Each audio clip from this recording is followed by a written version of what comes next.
So friend, इस video में मैं आपको बताऊंगा कि एसएससी यानी कि स्टाफ सिलेक्शन कमीशन ने किस तरह से अपने एस्पिरेंट यानी कि एसएससी के द्वारा कंडक्ट किए गए परीक्षाओं में भाग ले रहे अभ्यर्थियों के साथ गलत किया, जिसको लेके 31 जुलाई को टीचर और एसएससी अभ्यर्थी परीक्षार्थी पूरी तरह से प्रोटेस्ट किए और ये प्रोटेस्ट दिल्ली में हुआ। सो इसी से रिलेटेड मैं आपको सारी चीज़ें आज बताऊंगा इस वीडियो में।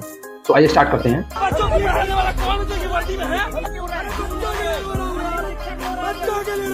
तुम्हारे बच्चों के लिए रो रहा हूँ, तुम्हारे बच्चों के लिए रो रहा हूँ, तुम्हारे बच्चों के लिए रो रहा हूँ। बच्चों के खिलाफ स्टेशन लेके गलत क्या इसमें? अब जंतर मंतर चले जा रहे हैं, चोर है। अब जंतर मंतर लेके जा रहे हैं। मैंने 4 घंटे से पुलिस हमें घुमाई जा रही है।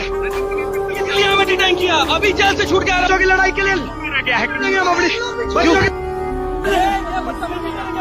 एसएससी सिलेक्शन पोस्ट फेज 13 परीक्षा 24 जुलाई से 1 अगस्त 2025 के बीच चल रही थी।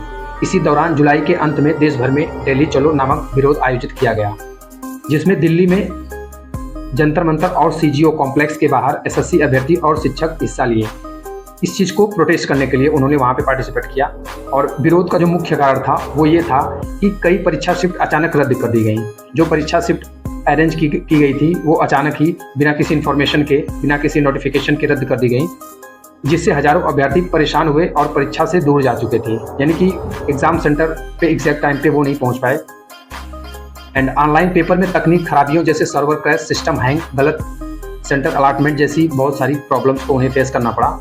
और नई वेंडर कंपनी का आरोप कि वह परीक्षा संचालक में असक्षम रही, यानी कि वो जो एग्ज़ाम कंडक्ट करवाया गया था वो उन एजेंसियों के द्वारा बहुत सारी फॉल्ट आई उसमें उनको कंडक्ट करवाने में, और जिससे कि अभ्यर्थियों का टाइम पूरी तरह से बर्बाद हुआ और वो पूरी तरह से डिस्टर्ब हो गए। सरकार ने सबको बोला है हम भी कमा रहे हैं बेटा, तुम भी कमाओ।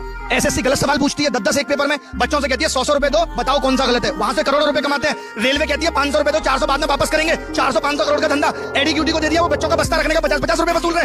हर एंगल पे ये लोग बैग रखने का भी पैसा लिया जा रहा है। बैग आर के डिजिटल सेंटर पे मैं एग्जाम देकर आया हूँ, दो एग्जाम देकर आया हूँ, 50-50 रुपए ले रहे हैं। कोई जिम्मेदारी नहीं है उनका, उन्होंने खुला बोल रखा है बैग हम रख रहे हैं, हमारी कोई जिम्मेदारी नहीं। और विरोध का मुख्य कारण क्या था कि अभ्यर्थियों ने एसएससी पर आरोप लगाया कि उसने अपने स्वतः विकसित सिस्टम बनाने के बजाय निजी कंपनी को परीक्षा का जिम्मा सौंप दिया। यानी कि जो परीक्षा उन्होंने सौंपा, जो कंडक्ट करवाया, वो अपनी पर्सनल एजेंसी को दिया, जिस पर भरोसा गलत साबित हो गया। और वे मांग कर रहे हैं कि एसएससी खुद की परीक्षा प्रणाली बनाए और वेंडर बेस्ड आउटसोर्सिंग तुरंत सुधारे, जिससे कि प्रॉब्लम को अपने कंट्रोल में किया जा सके। सो एसएससी की इन सारी केयरलेस एक्टिविटीज़ को देखकर छात्रों और एसएससी एस्पिरेंट और शिक्षकों ने पूरी तरह से प्रोटेस्ट कर दिया, जिसपे कि उनके साथ गलत सलूक किया गया। आप इतना डरते क्यों हो यार? सेशन चल रहा है। मैंने पहन के 2017 में उतार दी। अगर मर्द होते तो पहनते। मर्दानगी के लिए यूनिफॉर्म पहन के दिखाना पड़ेगा। और ऐसा क्यों हो रहा है? हमारे देश की गवर्नमेंट एजुकेशन सिस्टम को लेके इतना केयरलेस कैसे हो सकती है? क्या इसका रिस्पॉन्सिबल कोई और है या इंडियन गवर्नमेंट? अपनी राय कमेंट में जरूर बताएं। अगर इस वीडियो से आपको कोई इन्फॉर्मेशन मिली हो तो चैनल को सब्सक्राइब जरूर करें, क्योंकि मोटिवेशन के लिए सब्सक्राइबर बहुत जरूरी है। बहुत बहुत धन्यवाद।